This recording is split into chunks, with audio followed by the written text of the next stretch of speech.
हर शख्स की ख्वाहिश होती है कि वो दिखने में स्लिम और स्मार्ट नज़र आए। वैसे तो खुद को चाको चौबंद रखना मुश्किल तो नहीं, अलबत्ता इतना आसान भी नहीं।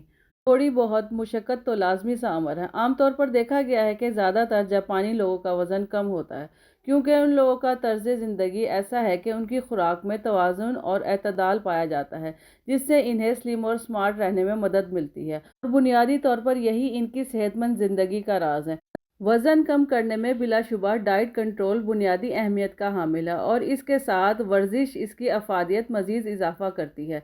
सेहत से मुतालिक भारतीय मीडिया की एक रिपोर्ट के मुताबिक जापान के लोग स्लिम और स्मार्ट रहने के लिए ग़िज़ाइयत से भरपूर और ताज़ा खुराक पसंद करते हैं, जिसमें ताज़ा सब्जियां, खमीर शुदा अशिया, मछली और सब्ज़ चाय शामिल है। लिहाजा 6 ऐसे तरीके हैं जिनको इस्तेमाल करके आप भी जापानियों की तरह खुद को स्मार्ट और चाको चौबंद बना सकते हैं। हारा हाचिबू तरीके के मुताबिक आप मैदे को पूरी तरह भरने की बजाय 80% तक खाना खाते हैं और 20% की गुंजाइश छोड़ते हैं। इस तरह ज़्यादा खाने से परहेज़ किया जाता है और कम कैलोरीज ली जाती हैं। नतीजतन वज़न कम होता है। रवायती जापानी खानों में सब्जियां, चर्बी के बगैर गोश्त और होल ग्रीन शामिल है। ग़िज़ाइयत वाली इस खुराक से विटामिन्स और मिनरल्स हासिल होते हैं। जापानियों की खुराक मछली और सी फूड से भरपूर होती है, जो चर्बी के बगैर प्रोटीन और ओमेगा 3 हासिल करने का बड़ा ज़रिया है।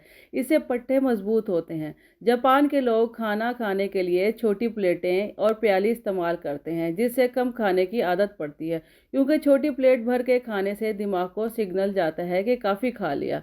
जापान में ग्रीन टी का इस्तेमाल कसरत से किया जाता है, जो चर्बी की ऑक्सीडेशन को बढ़ाता है और कैलोरीज को जलाता है। खाने से पहले या बाद में ग्रीन टी पीने से निज़ाम हज़म बेहतर होता है। स्लिम और स्मार्ट रहने के लिए जापान के लोग पैदल चलने और साइकिल के इस्तेमाल को अव्वलीन तरजीह देते हैं, जिससे कुदरती तौर पर कैलोरीज कम करके वज़न से छुटकारा पाने में मदद मिलती है।